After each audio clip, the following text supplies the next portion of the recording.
তাহলে এই নরপিশাচ, তুই আমার সন্তানদের বুকে কেন গুলি করলি? আবু সাঈদের হাতে কোনো অস্ত্র নেই, ওর হাতে কোনো লাঠি নেই, ও একটা মেধাবী ছাত্র, ওর কোনো সন্ত্রাসীর কোনো তালিকা ওর নামে নেই। সেখানে ঠান্ডা মাথায় ওর বুকের ভিতরে একটা নয় কয়েকটা গুলি করে পাখির মতো লুকিয়ে ফেলে হয়েছে। আর সেটা আমরা বসে বসে দেখবো, আর সেটা আমরা সহ্য করব? এটা হতে পারে না, হতে দেওয়া যায় না।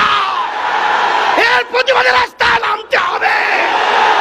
খুনিদের বিচার বাংলার জমিনে করতেই হবে।